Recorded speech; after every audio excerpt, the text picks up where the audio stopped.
Olá pessoal, bom dia. Então hoje a gente vai estar prosseguindo naquilo que vínhamos falando sobre proteção de circuitos, especificamente proteção de circuitos de comando, né, de motores de instalações elétricas industriais, tá? Na aula passada nós falamos sobre o dimensionamento e sobre os fusíveis, né? Hoje a gente vai estar falando de dois outros equipamentos, que são os relés térmicos ou relés de sobrecarga, vai depender da literatura como vai ser chamado, né? Mas comumente eles são mais chamados de relés térmicos pelo seu aspecto de funcionamento, por como ele é funcionado, porque relés de sobrecarga está relacionado à função dele, né? Que ele vai estar atuando na sobrecarga do circuito. E a gente também vai estar falando do disjuntor motor, tá bem? Bem, relés térmicos ou de sobrecarga. Bem, primeiro, o que é a sobrecarga, né? A sobrecarga nada mais é do que eu ter uma pequena corrente, uma pequena sobrecorrente, tá? No nosso circuito. Isso pode acontecer até por um problema simples na instalação, ou até mesmo pelo o que o próprio nome sugere, uma sobrecarga no teu sistema ali que está causando aquilo. Não é exatamente um erro, né? Um erro elétrico, ele pode ser um erro de dimensionamento do sistema, né? Sei lá, tu dimensionar o teu sistema para estar trabalhando devia estar trabalhando com um motor com um pouquinho mais de potência, ali, um pouco mais de conjugado, e você acabou escolhendo um motor menor, né? Ou foi aumentando ali o peso em uma esteira, por exemplo, e não foi modificada as especificações daquele motor e acabou causando aquela sobrecarga, tá? Como a gente viu, os fusíveis, né, lá atrás, eles trabalham relacionados àquela curva, né? E pequenas sobrecargas não é que ele não vai acionar, né, o fusível, não vai proteger. Ele pode até proteger, mas vai demorar muito tempo, né, para atuar. E por causa disso, ele pode acabar ocasionando um problema muito grande na instalação que você está inserido. Por exemplo, ali, como está descrito na segunda frase, né, o tempo útil é reduzido, o tempo útil do motor, por exemplo, da máquina elétrica atrelada ao circuito ali, ela reduz até 50% se eu tenho uma temperatura de 10 graus superior à que foi dimensionada, né? Então, para máquinas que elas estão trabalhando na temperatura de dezenas de graus, né? 10 graus não é tão, 10 graus a mais não é tão maior assim, tá? Então tem que tomar cuidado e a gente tem que proteger eles de forma mais eficaz do que com os fusíveis ou os disjuntores, né? Que fusíveis e os disjuntores eles são meio intercambiáveis, tá bem? O fusível é ineficiente para proteger as máquinas com relação às pequenas sobrecargas, como a gente falou. E o relé de sobrecarga, o relé térmico, ele entra para suprir essa demanda, tá bem? Então, como que funciona, né? O relé térmico, o funcionamento dele, ele está relacionado a um conceito físico que são utilizando os materiais bimetálicos, tá? Ele faz a medição da temperatura de forma indireta utilizando esses materiais bimetálicos. Bem, o que são esses materiais bimetálicos? Eles são dois metais dois metais distintos, né? Onde eles vão estar ligados um com o outro, como se fossem as duas palmas da minha mão aqui, né? E eles vão estar soldados ou até mesmo prensados um junto ao outro, né? E aí eles têm características de dilatação diferentes, tá? Eles vão estar expostos à mesma diferença de temperatura, claro, porque eles estão no mesmo local ali e a corrente vai estar esquentando eles, a corrente elétrica do circuito, tá? E por eles terem características distintas, o que é que vai acontecer? Ele está aqui, né?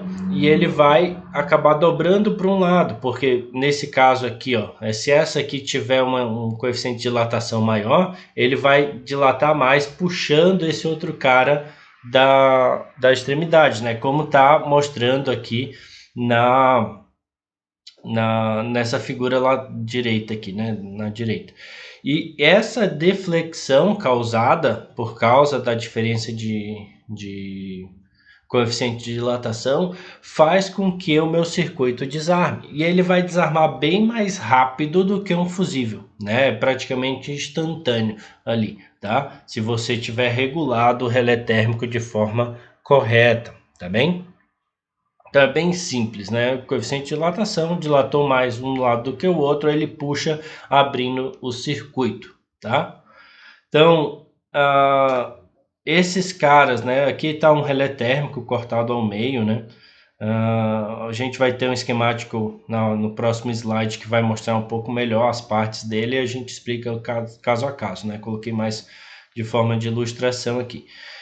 Então, o que é que pode ocasionar o superaquecimento, né? Uma sobrecarga mecânica causada no teu sistema, um tempo de partida muito alto, rotor bloqueado, né? Se, por exemplo, ali na tua máquina, por alguma razão, ele bloquear o rotor, sei lá, uma trava mecânica que não deveria estar ali, ou ele acabou, por causa do atrito ali, falta de manutenção, ele travou aquele rotor e ficou parado, né? Falta de fase, né? Um motor, talvez vocês tenham visto isso no ano passado lá em eletrotécnica, né? Um motor trifásico, ele pode trabalhar somente com duas fases, né? E só que se eu estou trabalhando com essas duas fases, eu vou ter uma sobrecarga nessas duas fases que está alimentando esse circuito trifásico. E isso pode gerar um superaquecimento exatamente nessas duas fases.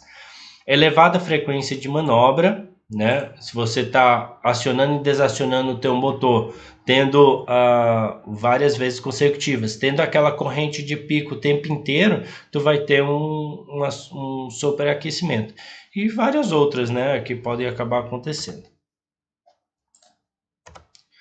Aqui a gente tem esse esquemático que eu falei para vocês, que seria o nosso relé térmico, e aqui estão as partes deles e que estão enumeradas ali, tá? Então vamos lá, botão de rearme é o cara que vai rearmar o teu relé térmico, porque a partir do momento que ele acionou, ele vai, como ele teve um problema no teu circuito, ele atestou que tem um problema, ele vai esperar que você vá até lá, né?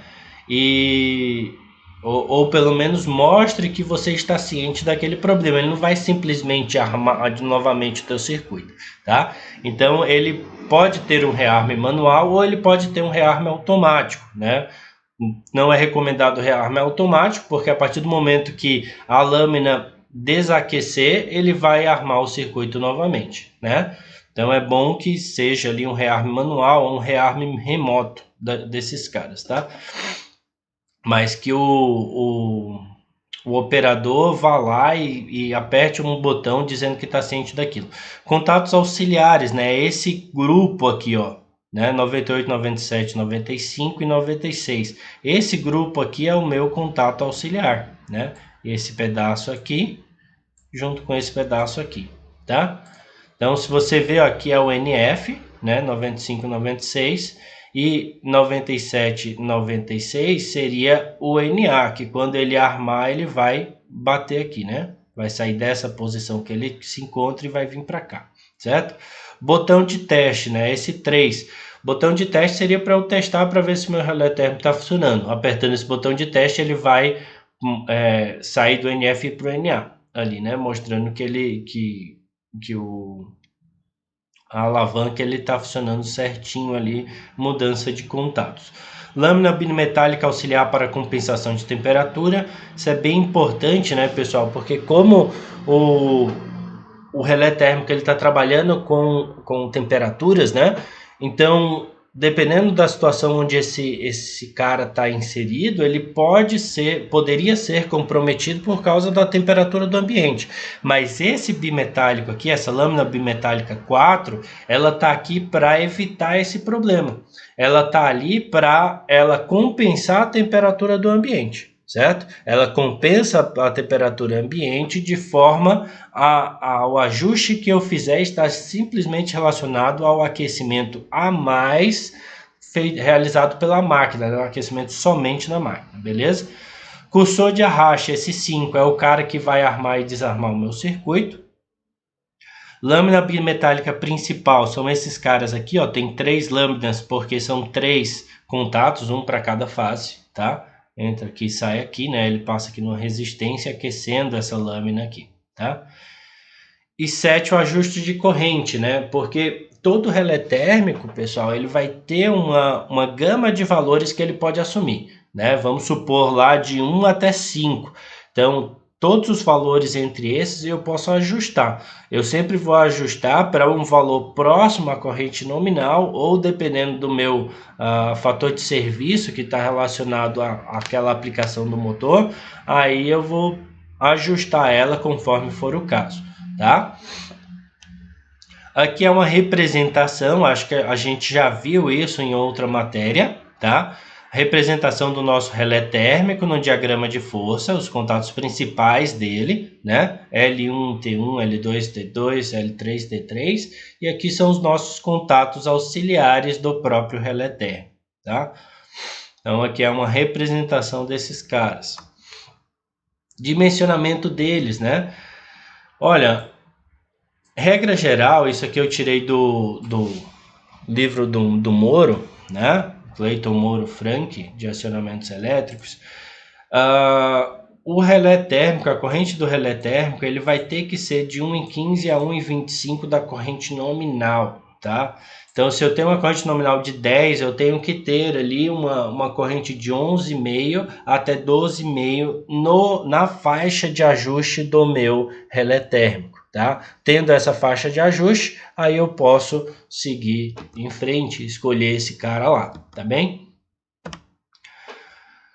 Aí seria isso sobre o relé térmico. Aí, para finalizar a aula de hoje, nós vamos falar sobre disjuntor motor. Talvez vocês já devam ter ouvido falar desse cara, tá? O disjuntor motor, ele é um coringa, vamos colocar assim, na parte de proteção e manobra de circuitos de comando e força, tá? Como aqui diz, né? Eles atuam simultaneamente como dispositivo de proteção e manobra. Sim, o disjuntor, como ele diz, como o nome sugere, ele vai proteger contra uma contra correntes de curto-circuito, tá? Como ele vai proteger com relação a correntes de sobrecorrente, né? Então ele vai proteger os dois casos, e por ele ser um disjuntor, ele permite que eu manobre o meu circuito, que eu acione ou desacione o meu circuito, coisas que eu não conseguia fazer, por exemplo, com o fusível. Eu não consigo, através do fusível, comandar e comandar o meu circuito como um todo, tá? Agora, com o disjuntor motor eu posso acionar e desacionar, como muita gente faz por aí, né? Até em coisas menores, por exemplo, em sistemas de iluminação, já vi. Até no próprio laboratório lá do IFC, a gente tem alguns laboratórios que as máquinas são ligadas e desligadas o tempo inteiro através dos disjuntores, né? Então, ele pode ser comandado através desses caras aqui, tá bem? Como eu falei, né, eles trabalham tanto como sobrecorrente como curto-circuito, tá? A sobrecorrente é através de disparadores magnéticos ou térmicos, normalmente eles são disparadores térmicos, e também o curto-circuito através de disparadores eletromagnéticos, que é o mesmo conceito de disjuntores, tá? Características desse cara, né? A atuação dele é multipolar, né? Ele evita que eu tenha uma atuação desequilibrada. Ele tem a vantagem de ele evitar um motor trifásico, por exemplo, atuar somente com 2 fases. Por quê? Porque se ele tiver um curto-circuito ou uma sobrecarga somente em uma fase, ele não vai desligar somente aquela fase, ele desliga o sistema inteiro. Ele desliga as 3 fases, o motor para de trabalhar, certo? Só que eu também vou ter o problema para descobrir onde que estava o meu problema, né? No fusível, por exemplo, queimou a segunda fase ali, a fase 2 ou a fase S, como você queira chamar, fase B, eu vou saber que foi ali que deu o problema, né? E eu vou poder atuar para resolver esse problema, né? No disjuntor motor eu não tenho. E a gente vai ver mais para frente, numa próxima aula, que a gente tem relés auxiliares que eles podem me auxiliar e evitando uma atuação desequilibrada, tendo a proteção com fusíveis, tá? Permite diversas operações com o mesmo equipamento, né? Com fusível, se ele atua, eu preciso substituí-lo, né? Não é o caso do disjuntor motor. E podem permitir o comando à distância, né? Dependendo da configuração dele, eu posso comandar e descomandar esse cara à distância. Recomendado o uso nos seguintes casos: quando o comando deve ser local, né? Eu particularmente acho isso, porque você vai ter a alavanca ali, por mais que ele permita um comando à distância. Frequência de operação baixa, quando eu não vou ficar o tempo inteiro acionando e desacionando esse circuito, tá? Por quê? Porque o disjuntor ele tem um limite de operações, um limite de chaveamentos ali. Porque cada chaveamento que tu faz, tu tá causando atrito, causando um desgaste mecânico naquele sistema, tá? E especial, pessoal, o pouco espaço no quadro. Esse cara aqui é essencial, né? Eu particularmente só recomendo nesse caso aqui, tá? Quando tem pouco espaço. Por quê? Porque o disjuntor motor, ele pode substituir, não que ele vai substituir, ele pode substituir o fusível, né? Por causa da proteção sobre a corrente, de curto-circuito, perdão. Ele pode substituir o relé térmico por causa da proteção de sobrecarga, e ele pode substituir a contatora, por mais que seja recomendado que se você tem o disjuntor motor, você tenha também a contatora, o disjuntor motor ele pode substituir, tá? Então ele pode substituir esses três caras. Então se tu tem um espaço reduzido para fazer o teu acionamento de motores, às vezes o disjuntor motor seria a tua melhor situação, tá bem? Aqui um exemplo, né, de perdão, pessoal, esse aqui é um exemplo de um relé térmico, tá? Devia ter colocado lá na anterior. Esse aqui é um relé térmico que ele é acoplado à contatora, tá? Se você ver que ele tem esses três pinos aqui, que ele vai acoplado numa contatora, que a gente ainda não falou a respeito. Quando a gente falar sobre contatora, por causa desse meu erro aqui, eu volto a falar novamente desse relé térmico acoplado, tá? Mas basicamente o relé térmico, seja acoplado à contatora ou não, tá? Ele vai ter essa faixa de ajuste que a gente falou, tá vendo? Ali 1.8 a 2.8 e tal, então tu vai ter que encaixar nessas faixas de ajuste com relação àquela situação lá, tá bem? E aqui o disjuntor motor, tá? Um detalhe interessante, né? Aqui eu não sei se dá para vocês verem, deixa eu aumentar. Aqui a imagem é muito ruim, mas se vocês olharem nesse pontinho aqui, ele tem como se fosse uma bolinha, né? Essa bolinha é o parafuso de ajuste das correntes ali, tá bem? Aqui é os disjuntores motores, né? Disjuntor motor do cara, né? Onde eu também tenho faixa de ajuste também, né? E ele sempre vai estar relacionado a... Opa. Aqui. E ele tem a faixa de ajuste, né? Aqui até tem o símbolo do relé térmico aqui, né? E ele também vai ter uma proteção com curto-circuito, tá bem? Então isso seria os nossos dois equipamentos de hoje, tá? O relé térmico e o nosso disjuntor motor, beleza? Um abraço e até a próxima. Bom descanso para vocês, né? A gente vai ter uma pausa aí, só vamos voltar agora só lá, não sei nem quando, daqui a 2, 3 semanas, né? Então vai ter 2 semanas de folga. Espero que vocês aproveitem aí para dar uma descansada e tudo mais, beleza? Grande abraço.